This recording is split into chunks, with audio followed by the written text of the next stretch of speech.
vérité de la vérité restauratrice Mivresse avec Dr Gaoudé, tu connaîtras la vérité et la vérité t'affranchira. Amen. Amen. Tout pacte du diable est destructeur. Qu'est-ce que Jésus a dit dans la tentation? Qu'est-ce que Jésus a dit au premier secours que le diable lui a présenté? Le diable a présenté son secours. Qu'est-ce que Jésus a dit? Retournons dans Luc 4. C'est tellement intéressant. Dans Luc 4. On va écouter ce que Jésus a dit. Quand il a dit, si tu es fils de Dieu, voilà les cailloux, puisque tu as le pouvoir de les transformer, ils peuvent devenir du pain. Mais fais quelque chose. Luc 4. Verset 4. Jésus lui répondit. Jésus lui répondit. Il est écrit. Il est écrit. L'homme ne vivra pas de pain seulement. Il est écrit, l'homme ne vivra pas de pain seulement. Amen. Pourquoi Jésus disait ça? C'est vrai, c'est de la nourriture, il parle de la nourriture. Mais pourquoi Jésus nous disait ça? Jésus dit, pour que tout commence dans le spirituel. Si ton corps a faim, ça veut dire que ton âme déjà a faim. Donc il faut trouver la nourriture de ton âme. La nourriture de ton âme, ce n'est pas ce que nous mangeons physiquement. Là. Et ça va, l'équilibre va commencer déjà là. Et c'est pourquoi Jésus disait, l'homme ne vivra pas seulement de pain. Parce qu'il y a piège derrière. Amen.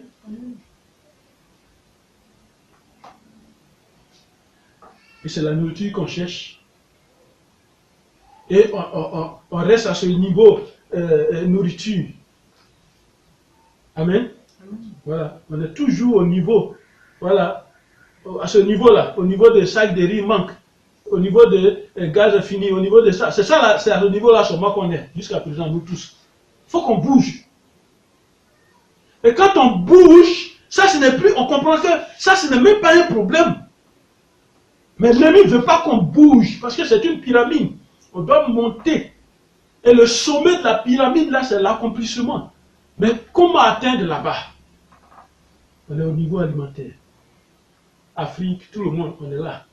Voilà. On travaille, c'est pour avoir à manger. Voilà, on fabrique rien, on crée rien, on fait rien. Voilà. On est à ce niveau seulement. Sortons de là. Amen. Amen. C'est ce que Jésus voulait nous dire. L'homme ne vit pas de pain seulement. Ne te limite pas au pain seulement, manger seulement. Deuxième fin. Lisons, allons dans Luc 4, verset 6. Au verset 6. Luc 4, allons au verset 6. Elle lui dit, je te donnerai toute cette nourriture. Regardez ce que le diable, Satan va présenter à Jésus. Il dit, si tu te prosternes devant moi, je te donnerai quoi? Toute cette puissance et la gloire de ce royaume. Car elle m'a été donnée et je la donne à qui je veux. Quand il dit elle m'a été donnée, il n'a pas menti. Hein. Depuis le jardin d'Éden, c'est à qui on a donné? C'est à lui on a donné. Dieu nous a donné, on a vendu ça. On lui a donné à cause de manger, on lui a donné. Donc c'est pourquoi il dit elle m'a été donnée, toutes ces gloires-là, ça m'a été donné, c'est pour moi. Amen. Amen. Beaucoup cherchent la gloire et la supériorité. Nous les hommes là. La gloire et la supériorité. Même dans les religions. On n'est pas humble dans les religions. On n'est pas comme Jésus. On cherche la gloire et la supériorité. Et c'est pourquoi nous avons ces grands titres-là dans nos religions. Est-ce que Jésus s'appelait Archibishop? Supérieur, suprême, temps. Est-ce que Jésus avait ces choses-là? Et ces titres-là. Amen. Et ce n'est pas étonnant parce que le diable a dit. Il dit, tu te prosternes devant moi, je te donnerai cette puissance et la gloire de ce royaume. Moi, je vais te donner. Si ton église est à genoux devant moi, je vais te donner gloire. Partout tu vas passer gloire. Amen. Amen. Toi, homme de Dieu, tu descends de ta voiture, on met tapis rouge. Tu ne dois pas marcher à terre. Il y en a même qu'on transporte, ils ne marchent pas à terre. Il doit te donner cette gloire-là. Cette supériorité. Alors, quelle est la réponse de Jésus? Allons au verset 8.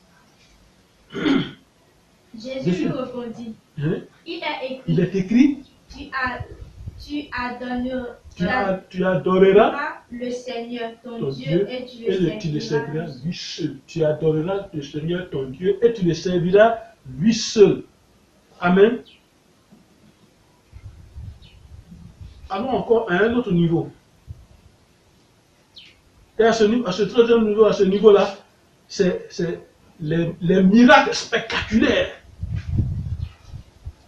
Pour une gloire personnelle. Les miracles spectaculaires pour une gloire personnelle. Pardon, ça dit quoi? Le m'as-tu vu? Amen. On était à un programme dans une église. Et j'étais parmi les orateurs. Suis-moi bien ce témoignage. J'étais parmi les orateurs. Tous les jeunes, j'étais plus âgé parmi. Et chacun avait son tour.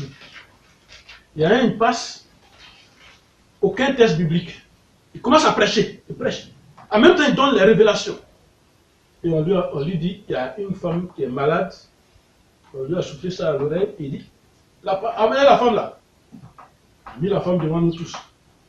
Il prie, il prie, il prie. Rien. Alors nous, les hommes de Dieu autour de lui, on a compris. On s'est levé doucement, on a encadré. Et puis on a commencé à prier. Il dit, non, c'est mon onction, c'est mon onction. Quittez là, c'est mon onction. Est-ce que tu as une onction à toi? Et pendant ce temps, avant de commencer le programme, entre eux, ils me critiquaient. On était assis ensemble, mais je n'entendais pas, ils se murmuraient. Ce vieux pasteur, il peut faire quoi ici même? Et puis chacun avait son tour. Moi, j'étais assis, simplement.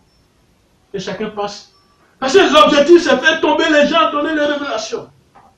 Mais, orgueil à part, quand j'ai commencé à donner la parole seulement a commencé à faire tomber les gens, les gens ont commencé à être délivrés. Et c'est le même qui dit le pasteur qui a organisé, il dit, ah, l'homme là, il est fort, hein. Faisons attention. Amen. Amen. Faisons attention. Amen. Amen. Alors, le secours de l'Éternel est très important. Mais le m'as-tu vu là, on doit abandonner. Luc 4, verset 9, 11, dit quoi? Luc 4, verset 9, 11. Il dit, le diable le conduisit encore à Jérusalem. Le diable le conduisit encore à Jérusalem. À Jérusalem. Le plaça sous le haut du temple et lui dit, si tu es le Fils de Dieu, si tu es le Fils de Dieu, jette-toi d'ici en bas. Jette-toi d'ici en bas, car il est écrit, il donnera des ordres à tes anges à ton sujet, afin que te gardent et ils te portent sur les mains, de peur que ton pied ne heurte contre une pierre. Amen. Amen. Amen. Alors, vous voyez, quand on écoute ces gens de parole, c'est ça, les m'as-tu vu? Un homme de Dieu qui prend un serpent parce qu'il veut montrer sa puissance. Hein? Parce qu'on dit, tu saisiras le serpent, on saisira le serpent. Et il ne nous fera rien. Et puis il prêche, il attrape un serpent, effectivement. Le serpent l'a mordu. Il commençait à tomber, puis les gens l'ont attrapé, ils l'ont envoyé à l'hôpital vite. C'est pas ça qu'on dit. Amen. Amen. C'est pourquoi Jésus dit au verset 12, tu ne tenteras point le Seigneur ton Dieu. Un autre homme de Dieu, il va dans une cage, dans un coin où on a mis lion. Parce que Daniel est rentré dans la fosse au lion. Il rentre dedans, c'est lui-même qui court, il fuit. Quand le lion veut le manger. C'est pas ce qu'on demande. C'est pourquoi Jésus répond, il dit, tu ne tenteras point le Seigneur ton Dieu. Amen. Amen. Alors, quoi dire devant le secours du diable? Alors, qui dit diable parle de féticheurs, de charlatans, de sorciers, c'est-à-dire tous les fidèles du diable, les mystiques, les magiciens, les faux prophètes et tout ça. Quoi dire devant eux? Retiens cette parole. Dans Matthieu 4, verset 10. Retiens cette parole pour que cette parole soit ta parole. La parole que tu vas prononcer facilement tous les jours. Matthieu 4, verset 10. Et cette parole te dit, elle te dit, Jésus répondit, c'est à Satan il parle, hein. retire-toi, Satan. Car il est écrit, tu adoreras le Seigneur ton Dieu et tu le serviras lui seul. Retire-toi, Satan. Voilà la parole. Amen. Amen. C'est pour te dire aujourd'hui, il y a un secours qui ne ment pas. Un vrai. Il y a un secours qui ne ment pas. Qui ne trompe pas. Il y a un secours qui n'a pas de patte et qui est gratuit. Il n'y a pas d'alliance maléfique, mais et qui est gratuit. C'est le secours de l'Éternel. Ce secours n'a pas peur. Ah, pendant que je parle, tu peux prendre le psaume 124. Psaume 124. Verset 8. Ce secours-là, il n'a pas peur. Ce secours-là, c'est lui-même qui a créé toutes choses, visibles comme invisibles. Psaume 24, verset 8. La parole de Dieu dit quoi? Psaume 24, verset 8. Psaume 124, pardon. Psaume 124, verset 8. La parole de Dieu dit.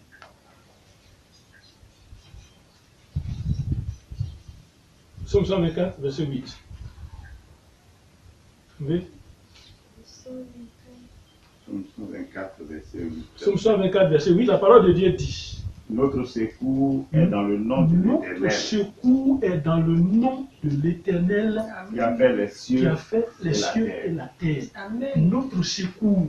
Ça sont les paroles que tu dois connaître. Mon secours est, on dit quoi? Est dans le nom de l'Éternel. Mon secours est dans le nom de l'Éternel. Et puis, pour signer ça, il dit, qui a fait les cieux et la terre. Celui qui n'a pas fait les cieux et la terre ne peut pas te secourir. Amen. Mon secours est dans le nom de l'Éternel. Quel que soit l'endroit où tu te trouves, mon frère, ma soeur, dis seulement, mon secours est dans le nom de l'Éternel. Et l'ennemi doit entendre cette parole-là avant que tu le donnes. Mon secours est dans le nom de l'Éternel. Si tu es dans un combat, dis à ton adversaire spirituel, le démon qui se présente, mon secours est dans le nom de l'Éternel qui a fait les cieux et la terre. Amen. Dans le monde spirituel, les gens ont peur de jurer, de prendre ces choses-là en témoin. Terre, eau, sel. Ils ont peur de ces choses-là. Ce sont des choses qui sont invariables. Amen. Amen. Psaume 146, verset 5. 146, verset 5. Heureux celui qui a pour secours le Dieu de Jacob. Heureux celui qui a pour secours le Dieu de Jacob. Et qui fait quoi? Qui met son espoir en l'Éternel, son Dieu. Et tu deviens heureux. Tu es heureux. Amen. Amen. Alors, je vous conseille de lire tous les miracles de Jésus-Christ. Il fallait voir. Vous y découvrirez le secours de l'Éternel. Tout ce que Jésus a fait comme miracle, c'est pour montrer comment on vient au secours, comment le monde spirituel vient au secours.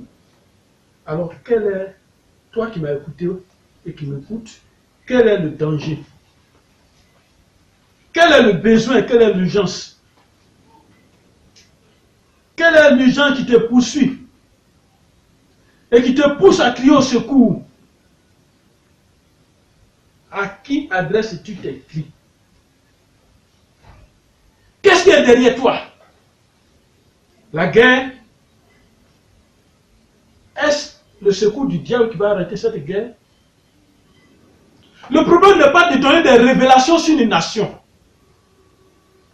Quand Dieu donne des révélations, ça veut dire qu'il y a possibilité. Parce qu'on a des révélations qui font peur.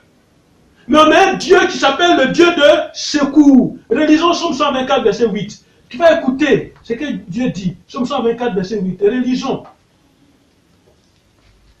On donne des révélations, c'est bon. Donnons des révélations. Mais qu'est-ce que Dieu dit? Qu'est-ce que nous pouvons faire? Amen. Notre secours est dans le nom de l'Éternel. Notre secours est dans le nom de l'Éternel qui a fait les cieux et la terre. Alors, quand Dieu donne une révélation pour dire, va voir telle chose dans ta nation, mets-toi aussi à genoux, implore le secours de l'Éternel. Notre secours est dans le nom de l'Éternel qui a fait les cieux et la terre. Quel est le besoin que tu as? Quelle est l'urgence qui te poursuit, mon frère, ma soeur? Qu'est-ce qui est derrière toi? La destruction? Tu as écouté le secours de l'Éternel. Tu as écouté le secours de l'homme. Tu as écouté le secours du diable. Tu as écouté le secours de l'Éternel. Quel est le secours que tu veux? En face des impossibilités. Quel est le secours dans les problèmes? Quel est le secours si c'est le célibat chronique? Quel est le secours? Si c'est la misère et la pauvreté, quel est le secours? Quel secours? Crie à Dieu. Crie à Dieu en lui demandant son secours. Job l'a fait. Alors écoutez Job 30, verset 24. Job 30, verset 24. On va écouter Job. Job 30, verset 24. On va écouter Job. Il dit quoi? Mais celui qui va périr, n'étend-il pas les mains? C'est Job qui parle. Quand Job a eu des problèmes, parmi ses amis, il y en a même qui ont leur conseil, Job devait se tuer en même temps. Mais Job répond. Il dit, mais celui qui va périr, là, celui qui va mourir, n'étend-il pas les mains? Quand il dit, n'étend-il pas les mains, est-ce qu'on tend les mains vers la terre? N'étend-il pas les mains? Celui qui est dans le malheur, n'implore-t-il pas du secours? Amen. Psaume 7. Suivez-moi, Psaume 7. Quand il y a un besoin, quand il y a un problème, implore du secours. Psaume 7, verset 2, 3. Éternel mon Dieu, Éternel mon Dieu. je cherche en toi mon refuge. Voilà les prières qui arrivent. Je cherche en toi mon refuge. Sauve-moi Sauve-moi de mes persécuteurs. de mes persécuteurs. Sauve-moi de ceux qui me créent des problèmes. Sauve-moi de ceux qui m'attaquent. Continue la lecture. Et délivre-moi. Et délivre-moi. Jusqu'au verset 3. Afin qu'il ne me déchire Afin qu'il ne me déchire pas comme un lion qui comme un lion qui dévore. sans que personne Sans vienne qu'une personne ne vienne à son secours. Voilà le secours qui sort. Quand on te détruit, c'est comme si tu avais été attaqué par un lion, on te déchire. Nous avons traversé ces choses, nous connaissons ces choses. Et il n'y a pas de secours. Télévision en panne, tu envoies la télévision à la réparation. Pendant que tu es en route, tu reviens, on te dit le frigo est gâté. Et tu retournes encore voir un frigoriste. Pendant que tu es en route, on dit le pneu même, la voiture même, le pneu, deux pneus percés en même temps. Ce sont des choses, mais il faut connaître le secours. D'où vient le secours? Psaume 20, verset 2, 3. Psaume 20, verset 2, 3. Que l'Éternel t'exauce au jour de la détresse. Que l'Éternel t'exauce au jour de la détresse. Que le nom du Dieu de Jacob te protège. Que du sanctuaire t'envoie du secours. Que de Sion il te soutienne. Amen. Amen. Alors, comment demander le secours de l'Éternel? Mais avant, alors, Psaume 22, verset 12. Psaume 22, verset 12. Psaume 22, verset 12. Ne t'éloigne pas de moi. Ne t'éloigne pas de moi. Quand la détresse est proche. Voilà comment il faut. La prière, ce n'est pas des graviers qu'on lance. Il faut lancer cailloux. Ne t'éloigne pas de moi, mon Dieu. Ne t'éloigne pas de moi quand la détresse approche. Parce que tu sens déjà les problèmes arriver, les difficultés arriver. Ne t'éloigne pas de moi quand la détresse approche. Quand personne ne vient à mon secours.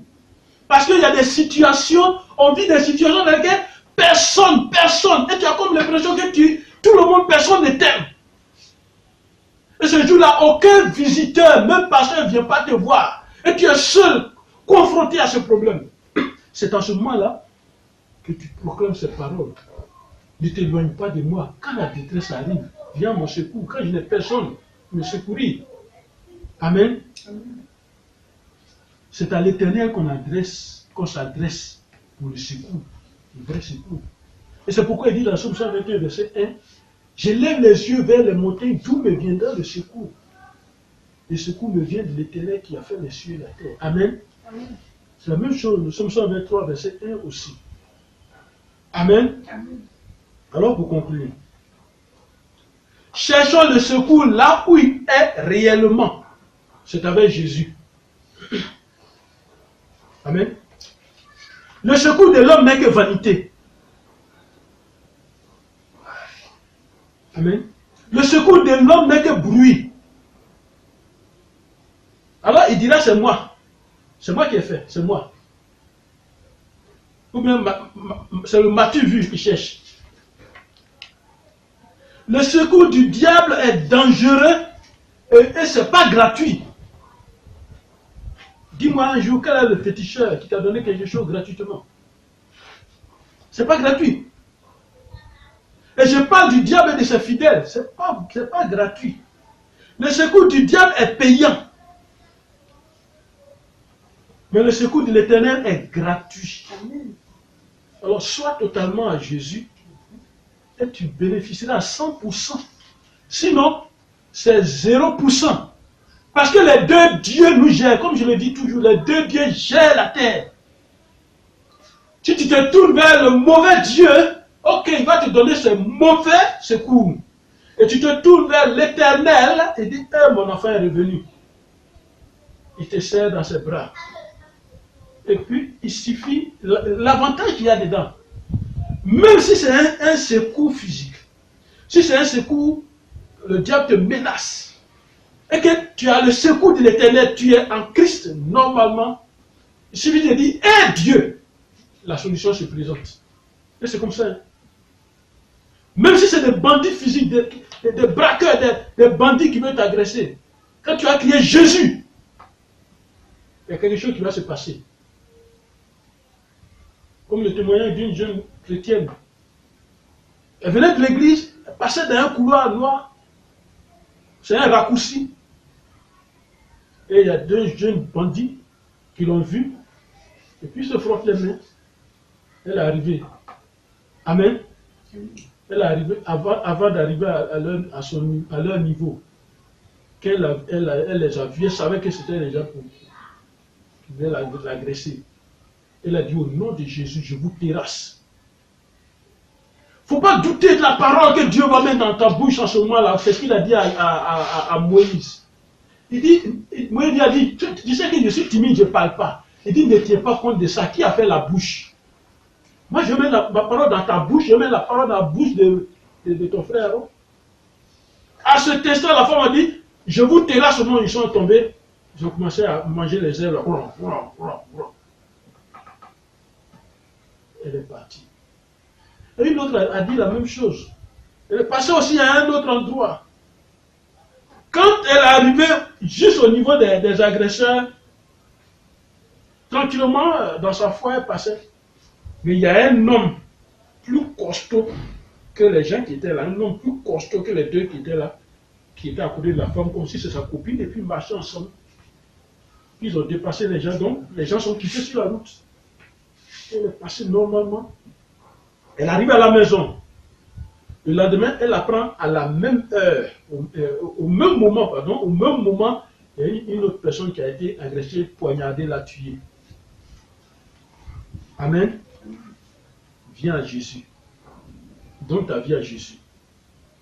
Il est le Dieu qui ne donne pas gloire aux ténèbres. Donne ta vie à Jésus. Amen.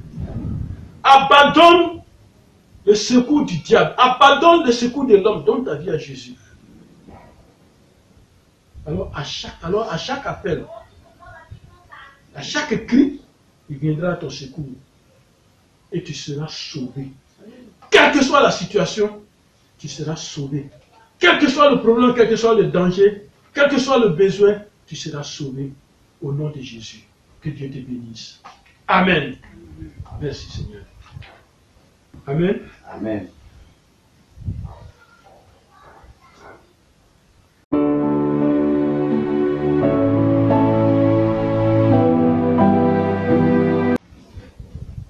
Alors, toi qui as écouté cet enseignement, voilà comment tu peux prier. Comment demander le secours de l'Éternel? Comment tu peux prier par rapport au thème de secours? Premièrement, il faut te repentir en reconnaissant le secours diabolique que tu as sollicité avant. Il faut te repentir. Et tu dis, je me sépare de tous les secours maléfiques au nom de Jésus. Ça, c'est la première prière. Deuxième prière. Et c'est pourquoi je te conseille d'avoir une Bible à côté de toi. Proclame Psaume 121, verset 1. Je lève les yeux vers l'Éternel, d'où me viendra le secours. Psaume 121, verset 1. Psaume 123, verset 1. Et tu dis, Seigneur Jésus, je reconnais que le vrai secours vient que de toi et toi seul. Et puis tu présentes maintenant le danger, le problème, le besoin que tu as. Dis le problème à Dieu. Ça c'est au niveau de la deuxième prière. Dis le problème. Troisième prière. Tu proclames Psaume 7, verset 2, 3. Seigneur Jésus, sauve-moi de. Et puis tu dis le problème. Afin qu'il ne me détruise pas. Sauve-moi du problème 2. Afin qu'il ne me détruise pas. Quatrième niveau de prière. Proclame Exode 34, verset 6. Éternel, Dieu miséricordieux et compatissant, lent à la colère, riche en bonté, en fidélité et en amour, viens à mon secours. Viens au secours de mon incrédulité. C'est à toi seul que je m'adresse. Écoute mon problème. Puis tu dis ton problème. Et viens à mon secours. Aie compassion. C'est quatrième prière. Cinquième. Seigneur Jésus, j'implore ton secours. Ne t'éloigne pas de moi quand le danger et la destruction m'atteignent. Quand personne ne vient à mon secours, je reconnais que le secours de l'Éternel est rempli d'allégresse. Amen. Et tu proclames Psaume 22, verset 12. Sixième prière. Satan et tes démons, je vous ordonne de vous séparer de moi au nom de Jésus. Et puis tu proclames Matthieu 4, verset 10. Je n'ai plus besoin de ton secours au nom de Jésus. Dernière prière. À partir d'aujourd'hui, mon secours est dans le nom de l'Éternel, au nom de Jésus-Christ. Et tu proclames Psaume 124, verset 8. Tu remercies le Seigneur pour l'exaucement de cette prière au nom de Jésus. Amen. Amen. Amen. Père, je bénis ton nom ce matin pour cette parole que tu nous as envoyée, cette parole forte. Et à travers cette parole, Papa, affranchis tes enfants de tous ces mauvais secours au nom de Jésus. Viens au secours de celui-là même, Seigneur, qui a écouté cette vidéo. Viens à son secours, qui a écouté ce message ce matin. Viens à son secours au nom de Jésus. Et retire-le de cette détresse. Retire-le de cette misère. Retire-le de ce problème. Et viens à son secours, Papa, pour montrer ta gloire au nom de Jésus. Amen. Merci Seigneur. Merci Jésus.